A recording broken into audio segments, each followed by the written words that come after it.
दोस्तों होली की आप सभी को हार्दिक शुभकामनाएं। और इस वीडियो में हम लोग देखेंगे important question Delhi judiciary exam के लिए लीगल जीके के। तो फर्स्ट क्वेश्चन है, who is the chairman of bar council of India. Bar council of India का चेयरमैन कौन है? तो फर्स्ट ऑप्शन है मनन कुमार मिश्रा, नेक्स्ट है आदर्श कुमार गोयल, नेक्स्ट है दीपक दास और नन ऑफ दीज। तो chairman of bar council of India काफ़ी इंपॉर्टेंट क्वेश्चन है Delhi judiciary exam point of view से। तो इसका राइट आंसर है मनन कुमार मिश्रा। मनन कुमार मिश्रा ये बार काउंसिल ऑफ इंडिया के चेयरमैन हैं। इसके अलावा आदर्श कुमार गोयल हैं, ये एनजीटी के आपके चेयरमैन हैं। एनजीटी यानी नेशनल ग्रीन ट्रिब्यूनल, जो कि 2010 का है। इसके अलावा दीपक दास है, सीजेए हैं, सीजेए। इसके अलावा नेक्स्ट क्वेश्चन है, who is the present law and justice minister of India. यानी प्रेजेंट में law and justice minister of India कौन है? तो ऑप्शन में है अमित शाह, धर्मेंद्र प्रधान, किरण रिजिजू और राजनाथ सिंह। तो काफ़ी इंपॉर्टेंट क्वेश्चन है, present law and justice minister of India कौन है? तो ये हैं किरण रिजिजू। किरण रिजिजू हैं जो ये law and justice minister of India है। इसके अलावा जो अमित शाह हैं वो पहले कोऑपरेशन मिनिस्टर बने इंडिया के। तो यह क्वेश्चन भी पूछा जा सकता है। कोऑपरेशन मिनिस्टर का हिंदी में मतलब होता है सहकारिता मंत्री।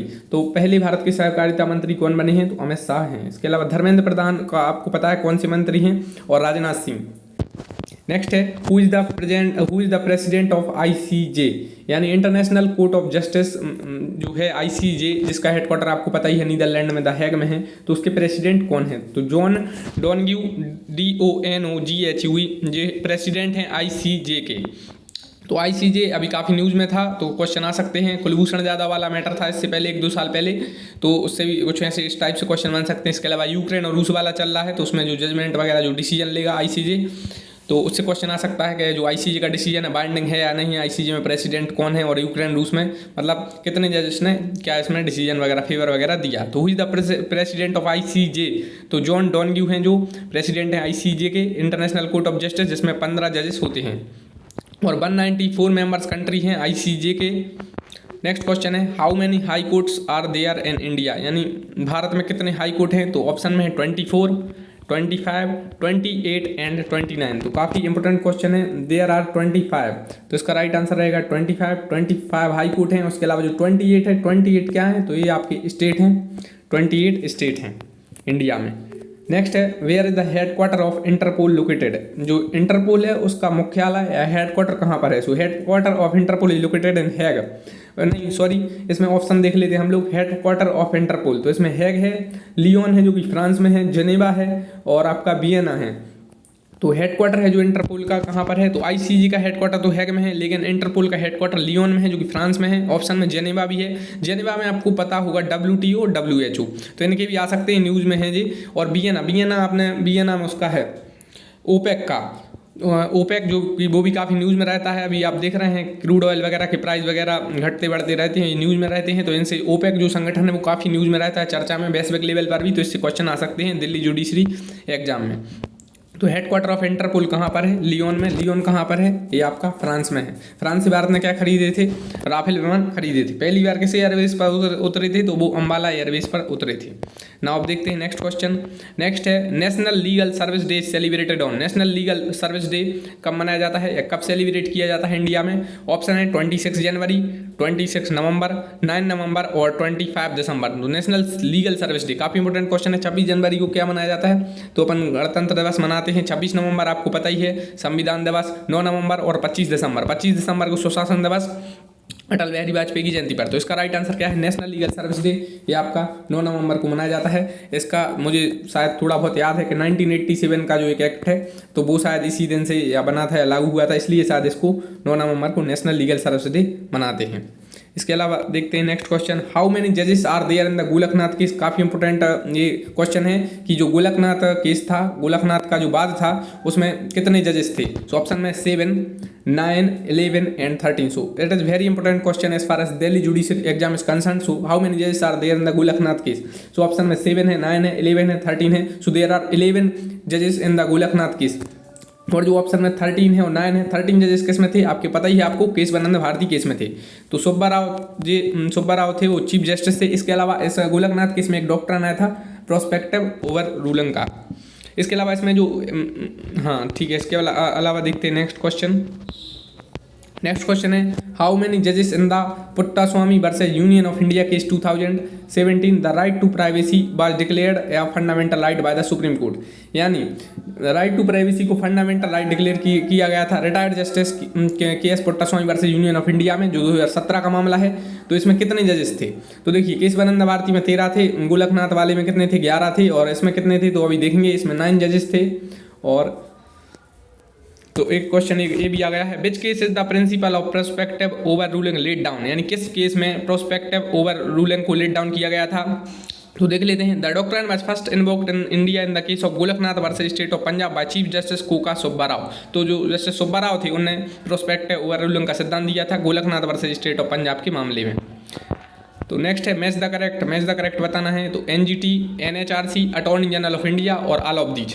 तो इस टाइप से आपसे क्वेश्चन दिल्ली जुडिशरी में आ सकते हैं कि एनजीटी के चेयरमैन कौन है, या एनएचआरसी के जो हेड वगैरह हैं कौन हैं, या अटॉर्नी जनरल ऑफ इंडिया कौन है। तो एनजीटी के चेयरमैन हैं आदर्श कुमार गोयल, और एनएचआरसी के अरुण कुमार मिश्रा, ये बिल्कुल सही है। अटॉर्नी जनरल ऑफ इंडिया है के वेणुगोपाल, तो ऑल ऑफ दी जिसका राइट आंसर रहेगा। एनजीटी आदर्श कुमार गोयल सही है, एनएचआरसी अरुण कुमार मिश्रा सही है, अटॉर्नी जनरल ऑफ इंडिया के वेणुगोपाल ये भी सही है। तो ऑल ऑफ दी जिसका राइट आंसर रहेगा। तो दोस्तों आप वीडियो को लाइक करिए, चैनल को सब्सक्राइब कर लीजिए, ताकि आपके पास नेक्स्ट वीडियो दिल्ली जुडिशरी की लीगल जीके की आ जाए। ठीक है, मैच द करेक्ट करना है इसमें एनजैक, नेशनल जुडिशियल अपॉइंटमेंट कमीशन, जो कि 99th कॉन्स्टिट्यूशनल अमेंडमेंट यहाँ पर दिया गया है। तो अपन को बताना है इसमें कौन सा सही है। दूसरा है जीएसटी 101वें संविधान संशोधन, यानी 1011 constitutional amendment. Now next is voting age reduced from 21 to 18, so it is 61th constitutional amendment 1989, and then Delhi related amendment 69 constitutional amendment 1991। सो इसमें मैच द करेक्ट बताना है एनजैक, यानी नेशनल जुडिशियल अपॉइंटमेंट कमीशन। ये 99वें संविधान संशोधन से जोड़ा गया था, ये बिल्कुल सही है। जीएसटी 101 बिल्कुल सही है। वोटिंग एज आपकी 21 से 18 कब कर दी गई थी? 1989 में 61वें संविधान संशोधन से, ये भी सही है। और इसके अलावा दिल्ली जो कि 1991 में इसमें भी कॉन्स्टिट्यूशनल अमेंडमेंट हुआ था। तो ये चारों सही हैं।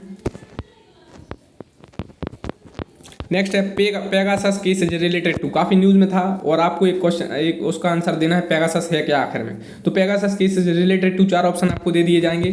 मनोहर Lal Sharma versus union of India, Satish Ragade versus state of Maharashtra, doctor Jayashree Laxman Rao Patil versus the chief minister, and none of these. तो इसमें बताना है आपको पेगासस केस किस मामले से संबंधित है। देखिए आपसे पेगासस वाला आ सकता है, आपको वो मराठा आरक्षण वाला आ सकता है। जो इंपॉर्टेंट जो केस हैं, आपको सेंट्रल विजिटा वाला जो मैटर है वो भी आ सकता है। एक आपका वो आरटीआई वाला था, वो पीएम फंड से रिलेटेड था। तो आप दिल्ली जुडिशरी में you have to prepare current type question like जैसे जो इंपॉर्टेंट जजमेंट, लैंडमार्क जजमेंट आ रहे हैं जो अभी न्यूज़ में है, तो वो आपको पढ़ना पड़ेंगे। तो पेगासस केस से रिलेटेड टू इसका राइट आंसर है Manohar Lal Sharma versus union of India, it is a leading case. So ये काफ़ी इंपॉर्टेंट है। एक क्वेश्चन आपसे ये भी बन सकता है कि जो पेगासस में एक कमेटी बनाई गई, तो कौन उसका हेड है। So the committee will be headed by RV. Ravindran, former Supreme Court जज। ये आपसे आ सकता है दिल्ली जुडिशरी में। वेरी इंपॉर्टेंट क्वेश्चन है कि जो पेगासस केस में जो कमेटी बनाई गई है उसके हेड कौन है। तो जो कमेटी में जो हेड हैं वो फॉर्मर सुप्रीम कोर्ट के जज हैं, ऑनरेबल जस्टिस आर.वी. रविंद्रन हैं जो ये जज हैं। इसके अलावा इसमें अदर मेंबर भी हैं। तो अदर मेंबर आप देख लीजिए, आलोक जोशी हैं और संदीप ओबराय हैं। तो पेगासस काफ़ी न्यूज़ में था, इसलिए आपसे क्वेश्चन पेगासस से रिलेटेड एग्जाम में आ सकता है दिल्ली जुडिशरी में। नेक्स्ट है copyright act, patent act, trademark act और जीआई एक्ट। ये कब कब आए, तो इसमें मैच द कॉलम हमें करना है। तो कॉपीराइट एक्ट इंडिया में है 1957 का, बिल्कुल सही है। पेटेंट एक्ट है 1970 का, 1970 का, ये भी बिल्कुल सही है। पहले सी आया, फिर पी आया, फिर टी आएगा। तो ABCD में भी आप देख लीजिए, पहले क्या आता है, सी आता है, फिर पी आता है, जनरली टी आता है ना, हाँ तो टी आता है। तो पहले कॉपीराइट 1957 में, और पेटेंट एक्ट 1970, ट्रेडमार्क एक्ट 1999। इसके बाद नाउ नेक्स्ट क्वेश्चन, और नहीं उसके पहले एक और geographical indication of goods registration and protection act 1999, इसे ही GI टैग वगैरह जो इसी से दिए जाते हैं। सो कॉपीराइट एक्ट सी पहले, फिर पी, फिर टी और फिर जी। तो copyright act 1957, patent act 1970, trademark act 1999 और geographical indication of goods registration and protection act 1999। Next है very important question, how many जजेस are there Indira Sawhney case. ये अभी काफ़ी न्यूज़ में है, जो रिजर्वेशन वगैरह के कारण ये अभी मामला काफ़ी न्यूज़ में, तो पूछ सकते हैं आपसे इंदिरा एक तो 2 क्वेश्चन बनते हैं। कि इंदिरा साहनी का जो केस है कब आया और इसमें कितने जजेस थे और इसमें क्या डिसीजन वगैरह जो इंपॉर्टेंट था वो दिया गया। तो हाउ मेनी जजेस are there in the Indira Sawhney case, so there are 9 जजेस in the Indira Sawhney case, यानी इंदिरा साहनी केस में 9 जजेस थे। नाउ नेक्स्ट है public trust doctrine first mentioned in which case. Public trust doctrine है जो ये पहली बार किस केस में आई थी, या पब्लिक ट्रस्ट डॉक्ट्राइन मतलब किस केस से रिलेटेड है। तो इसका राइट आंसर है MC Mehta versus Kamalnath, leading case है MC Mehta versus Kamalnath. Next है Maratha reservation case related to name, यानी मराठा रिजर्वेशन का जो मामला है वो किस केस से संबंधित है। तो इसका राइट आंसर है doctor Jayashree Laxman Rao Patil versus union of India, और इसमें 5 जजेस कॉन्स्टिट्यूशनल बेंच थी और इसने इसमें जजमेंट दिया था। तो मराठा रिजर्वेशन केस से रिलेटेड टू आपसे आ सकता है, मराठा रिजर्वेशन वाला आ सकता है, पेगासस वाला आ सकता है, सेंट्रल विजिटा वाला आ सकता है, इस टाइप से आपसे क्वेश्चन बन सकते हैं। नेक्स्ट है who is the founder of PIL in India. Public interest litigation का इंडिया में फाउंडर कौन है। जो पब्लिक इंटरेस्ट लिटिगेशन कहते हैं शायद, हाँ, जनहितवाद ऐसा कुछ कहते हैं, अभी मुझे याद नहीं आ रहा है। तो founder of PIL in India है जस्टिस PN भगवती। नेक्स्ट है, और USA से इंडिया में ये कंसेप्ट आया। नेक्स्ट है what happened in Shreya Singhal versus union of India. Shreya Singhal versus union of India में क्या हुआ था। एक क्वेश्चन सीधा आता है Shreya Singhal versus union of India किससे रिलेटेड है। तो Nariman ruled and Shreya Singhal versus union of India declared 66A unconstitutional. ये IT एक्ट की है, 66A को अनकॉन्स्टिट्यूशनल कर दिया गया था, being violative of article 19(1)A and not saved under article 19(2).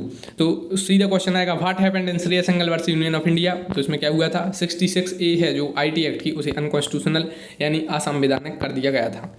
Next है constitutional 105 amendment act is related to. संविधान का 105वां संविधान संशोधन अधिनियम है, किससे संबंधित है। तो एक क्वेश्चन तो यह बनता है कि how many amendments are there in the Indian constitution so far. So at present there are 105 constitutional amendment, यानी अभी तक 105 संविधान संशोधन हुए हैं। और तो इंपॉर्टेंट अमेंडमेंट पूछे जा सकते हैं, तो ये अभी हुआ है, देखिए 105, 104 और 103। इन अमेंडमेंट से आपको पता होना चाहिए इसमें क्या क्या है। तो इसमें ऑप्शन में GST और EWS को 10% रिजर्वेशन, और इसके अलावा नेक्स्ट है restore state power to make their own OBC list, यानी स्टेट को पावर दे दी है कि वो अपनी ओन OBC लिस्ट बना सकते हैं। तो क्या हुआ 105वें संविधान संशोधन में, तो देख लीजिए GST 105वें में नहीं आया, तो पहला गलत है। GST आया आपका 101 में। EWS को 10% रिजर्वेशन, ये भी आपका 103rd कॉन्स्टिट्यूशनल अमेंडमेंट में आया। और restore state power to make their own OBC list, ये आया 105वें संविधान संशोधन में। तो ये थर्ड वाला ये राइट है। नेक्स्ट है मैच द करेक्ट। तो जो आपसे पूछे जा सकते हैं दिल्ली जुडिशरी में जो इंपॉर्टेंट एक्ट थे जो कोविड टाइम में न्यूज़ में रहे और अभी जो पिछले 1 साल में न्यूज़ में रहे। तो एसेंशियल कमोडिटीज एक्ट आपको बताना है इसमें से कौन सा करेक्ट है और कौन सा इनकरेक्ट है। तो एसेंशियल कमोडिटीज एक्ट 1955 जो काफ़ी न्यूज़ में था, और वो किसान वाले जो 3 जो एक्ट थे, बिल्स थे, जो भी थे एक्ट थे, तो वो भी आपको उनका पता होना चाहिए। नेक्स्ट है एपिडेमिक्स डिसीजेस एक्ट 1997, और नेक्स्ट है एक्स्ट्राडिशन एक्ट 1962, और बोथ A एंड C। तो देखिए पहला एसेंशियल कमोडिटीज एक्ट 1995 ये बिल्कुल सही है। 1995 का ये एक्ट है एसेंशियल कमोडिटीज एक्ट, काफ़ी न्यूज़ में रहा अभी पिछले वर्ष। और एपिडेमिक डिसीज एक्ट 1997 ये गलत है, ये 1897 का एक्ट है epidemic disease act. Extradition act काफ़ी न्यूज़ में रहता है, नीरव मोदी, विजय माल्या और मेहुल चोकसी से रिलेटेड। तो एक्स्ट्राडिशन एक्ट 1962 का सही है। एक्स्ट्राडिशन तो आपने TT वगैरह भी पढ़ी होंगी, पब्लिक इंटरनेशनल लॉ, अगर आपने पढ़ा होगा तो आपने एक्स्ट्राडिशन को अच्छे से पढ़ा होगा, ठीक है। इसके अलावा नेक्स्ट है A एंड C। तो देखिए पहला सही है एसेंशियल कमोडिटीज एक्ट, और एक्स्ट्राडिशन एक्ट ये दोनों सही हैं। एपिडेमिक डिसीज एक्ट 1997 में नहीं, ये आया था आपका 1897 में, यानी अंग्रेजों के ज़माने का है कानून है। नेक्स्ट है right to free legal aid fundamental right in which case. Right to free legal aid को फंडामेंटल राइट किस केस में कहा गया। और आपको पता है right to free legal aid जोड़ा भी गया था DPSP में, तो आपको बताना है कमेंट में किस आर्टिकल में जोड़ा गया और कब जोड़ा गया। तो right to free legal aid इसके 4-5 केस हैं इंपॉर्टेंट, तो मुझे अभी याद नहीं आ रहा है, तो वो मैं आपको बता दूंगा नेक्स्ट वीडियो में। तो right to free legal aid fundamental right in which case, तो in the case of Hussainara Khatoon versus state of Bihar. तो हुसीना ऐसा क्वेश्चन आएगा कि जो right to free legal aid से कौन सा केस संबंधित है। 4 ऑप्शन दे देंगे, Hussainara Khatoon versus state of Bihar दे देंगे, Shreya Singhal versus union of India दे देंगे, KS Puttaswamy versus union of India दे देंगे, और Mitthu Singh versus state of Punjab दे देंगे। तो आपको राइट आंसर क्या लगाना है, Hussainara Khatoon versus state of Bihar. Now next question है who was the CJI at the time of 1975 emergency. 1975 में आपातकाल के समय भारत के जो चीफ जस्टिस ऑफ इंडिया कौन थे। सो 4 ऑप्शन दे देंगे आपको, जस्टिस ए एन रे दे देंगे, आपको जस्टिस पी एल भगवती दे देंगे, आपको दे देंगे Iyer, justice honourable justice Iyer दे देंगे और जस्टिस ऑनरेबल जस्टिस खन्ना दे देंगे। So who is the CJI at the time of 1975 emergency? So honourable justice A N Ray is the CJI at the time of emergency. तो इमरजेंसी कब लगी, कमेंट बॉक्स में बताइए। नेक्स्ट है विच केस केम फर्स्ट, यानी पहले कौन सा मामला आया ये आपको बताना है। तो दिल्ली जुडिशरी एग्जाम के पॉइंट ऑफ व्यू से क्रोनोलॉजिकल सीक्वेंस में आपको थोड़ा बहुत आइडिया होना चाहिए कि मेनका गांधी केस कब आया, मिनर्वा मिल्स केस कब आया, एडीएम जबलपुर शिवकांत शुक्ला केस कब आया, या आपका इंदिरा साहनी केस कब आया। तो आपको थोड़ा बहुत क्रोनोलॉजिकल आइडिया होना चाहिए। दिल्ली जुडिशियल एग्जाम में ये क्वेश्चन आ सकते हैं। तो विच केस केम फर्स्ट? तो पहला है Golaknath case, Kesavananda Bharati case, Maneka Gandhi case और Indira Sawhney case.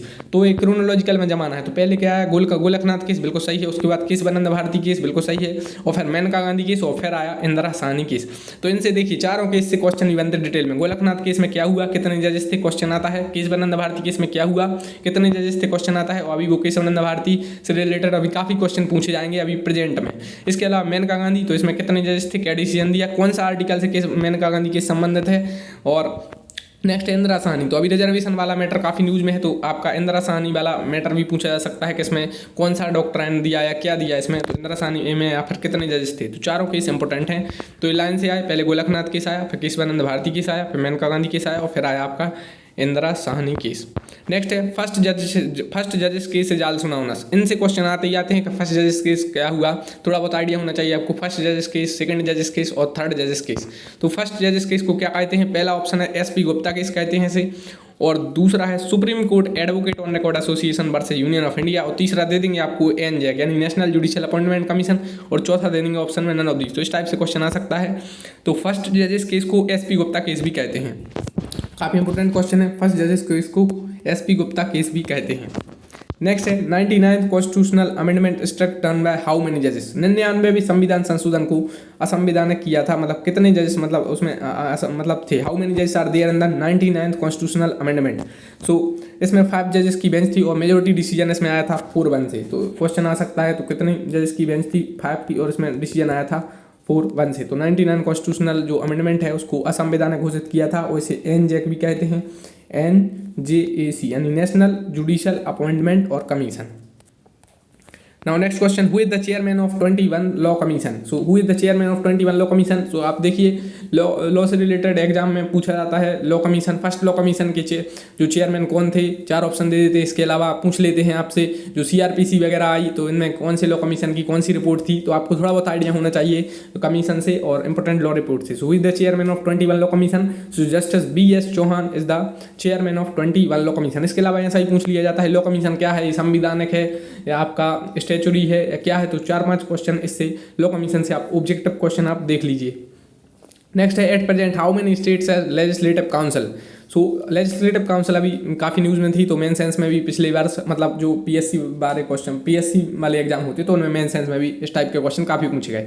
So at present how many state है लेजिस्लेटिव काउंसिल, यानी मैंने वर्तमान में भारत में कितने राज्यों में जो विधान परिषद कहते हैं लेजिस्लेटिव काउंसिल को हिंदी में है। तो देश के 6 राज्यों में विधान परिषद है, इसमें आंध्र प्रदेश, कर्नाटक, तेलंगाना, महाराष्ट्र, बिहार और उत्तर प्रदेश है। तो आप याद रखिए UP, बिहार, महाराष्ट्र, तेलंगाना, कर्नाटक और आंध्र प्रदेश। तो अभी जो आंध्र प्रदेश है मुझे याद नहीं आ रहा है आंध्र प्रदेश या तेलंगाना, तो वहाँ पर शायद इसको हटाने से रिलेटेड ऐसा कुछ प्रोविजन अभी न्यूज़ में था, तो इसलिए इससे रिलेटेड ये मैटर न्यूज़ में था।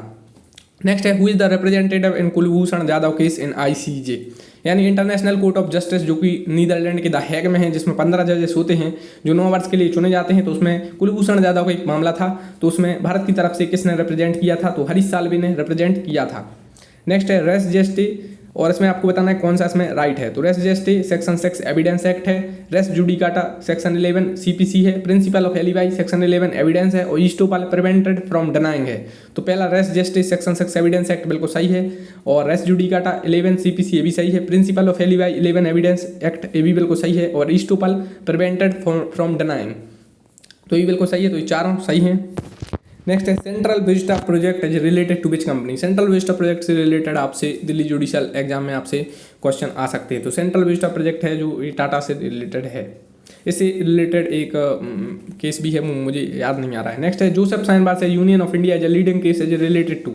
Joseph Shine versus Union of India जो कि लीडिंग केस है, किससे संबंधित है आईपीसी के? तो पहला ऑप्शन है 377 आईपीसी यानी 377 आईपीसी। नेक्स्ट है 303 आईपीसी, उसके बाद है 497 आईपीसी और उसके बाद है 498 B of IPC. So Joseph Shine versus Union of India leading case on 497 IPC. तो एडल्टरी से रिलेटेड है 497 आईपीसी से। इसके अलावा 377 वाले केस पूछे जाते हैं, 303 वाला Mittu Singh versus state of Punjab भी पूछा जाता है और इससे रिलेटेड क्वेश्चन पूछे जाते हैं। 498 बी के भी एक आध दो केसेस पूछे जाते हैं। नेक्स्ट है the International Court of Justice, how many जजेस? सो हाउ मेनी जजेस are there in the ICJ? तो आईसीजे में कितने जजेस होते हैं? सो देयर आर 15 जजेस और जो एक जजेस का टर्म होता है 9 ईयर का होता है। और दलवीर भंडारी इंडिया की तरफ से जज हैं, यानी इंडिया के जो दलवीर भंडारी कहाँ के हैं? तो भारत के हैं। सो हाउ मेनी जजेस are there in the ICJ? There are 15 जजेस in the ICJ and the term is 9 year and Dalveer Bhandari is came from India. Next है एट द हैग में है आपका हेडक्वार्टर, आपको पता ही है। और अभी यूक्रेन और जो मैटर चल रहा है यूक्रेन का और रूस का, तो उससे रिलेटेड थोड़ा बहुत आप देख लीजिए जो भी अगर न्यूज़ में हो तो कितने वोट किसने दिए। तो ये अभी अपन को इतना काम करनी, बस थोड़ा बहुत आइडिया रखिए आप। इसके अलावा नेक्स्ट है national legal service authority act. National legal service authority act कब आया? तो national legal service authority act 1987 का है। और नेशनल लीगल सर्विस डे कब मनाया जाता है? तो 9 नवंबर को मनाया जाता है। नेक्स्ट है inherent power in CrPC and CPC is mentioned in which section? जो अंतर्निहित शक्ति होती है न्यायालय की सीआरपीसी में कहाँ पर बताई गई हैं और सीपीसी यानी सिविल प्रोसीजर कोड 1908 में कहाँ पर बताई गई हैं? तो अंतर्निहित शक्ति इनहेरेंट पावर ऑफ जो कोड हैं जो सीआरपीसी में हाई कोर्ट की इनहेरेंट पावर है वो 482 में है और सीपीसी में जो इनहेरेंट पावर है कोर्ट की वो 151 में है। Next important question, it is very important question as far as Delhi judicial exam is concern. So Marbury versus Madison leading case on, यानी जो मारवाड़ी वर्सेज मेडिसन है जो लीडिंग केस है वो किससे रिलेटेड है? तो 4 ऑप्शन है आपको। पहला ऑप्शन है डेमनम्स एंड इंजुरिया, आपने टॉर्ट में पढ़ा होगा इसको, इंजुरियस एंड डेमनम ये भी आपने टॉर्ट में पढ़ा होगा। जुडिशियल रिव्यू कॉन्स्टिट्यूशन में पढ़ा होगा और इक्विटी। तो 4 ऑप्शन है। तो Marbury versus Madison leading case है, इंडिया का नहीं है, कहाँ का केस है क्वेश्चन आता है? तो ये है आपका अमेरिका का केस है, यूएसए का, यूनाइटेड स्टेट ऑफ अमेरिका का। इसका राइट आंसर रहेगा आपका जुडिशियल रिव्यू। जुडिशियल रिव्यू से संबंधित है, आपको कमेंट में बताना है कि जुडिशियल रिव्यू इंडिया के जो मतलब कॉन्स्टिट्यूशन के किस आर्टिकल से संबंधित है जुडिशियल रिव्यू।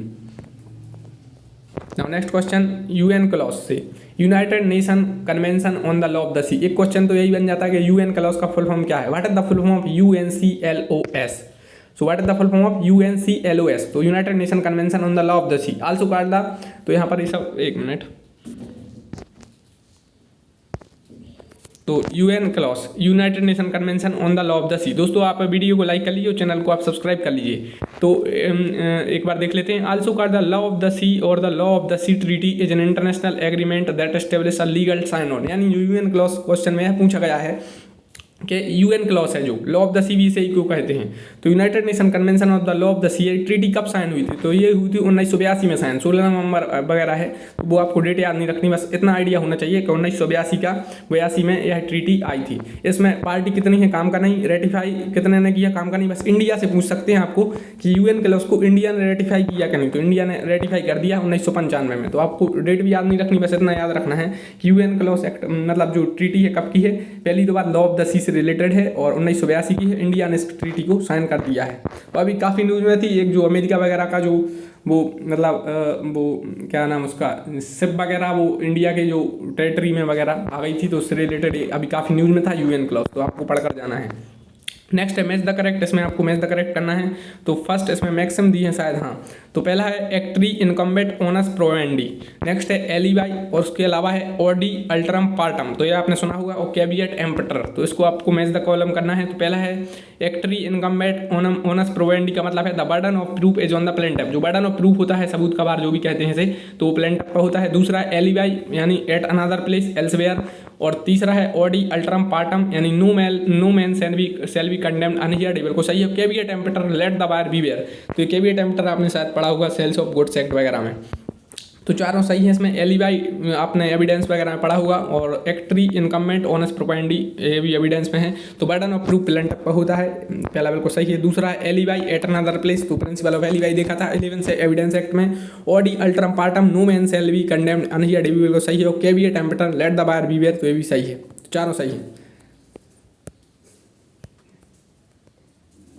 नेक्स्ट काफी इंपोर्टेंट क्वेश्चन है कि first law minister of India. So doctor B R. Ambedkar is the first law minister of India. इन्होंने जो आर्टिकल 32 है इसको भारत के संविधान की आत्मा भी कहा था, तो इनसे यह क्वेश्चन बनता है। नेक्स्ट है who is the new Lokpal of DDCA? DDCA का न्यू मतलब नया लोकपाल कौन है? तो इंदु मल्होत्रा हैं।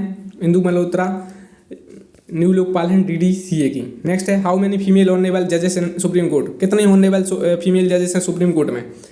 तो 33 जजेस हैं शायद। अभी आप बताइए कितने जजेस हैं? तो इसमें इंदिरा बनर्जी हैं, हिमा कोहली और बेला त्रिवेदी और justice honourable justice B Nagarathna, ये आपकी फीमेल जजेस हैं। तो इंदिरा बनर्जी, हिमा कोहली, बेला त्रिवेदी और B नागरत्ना, तो आपको ये पता होना चाहिए। नेक्स्ट क्वेश्चन है काफ़ी important, who is the first female जजेस इन सुप्रीम कोर्ट? तो फर्स्ट फीमेल जज कौन थी सुप्रीम कोर्ट में? तो ऑनरेबल जस्टिस फातिमा बीबी थी। फातिमा बेबी थी, ये आपकी फर्स्ट फीमेल जजेस थी सुप्रीम कोर्ट में। तो आप वीडियो को लाइक करिए, चैनल को सब्सक्राइब करिए और दिल्ली जुडिशरी की नेक्स्ट वीडियो में भी कुछ इंपॉर्टेंट देख लेंगे क्वेश्चन। और thanks for watching the video. Thank you दोस्तों। होली की आप सभी के लिए हार्दिक शुभकामनाएं।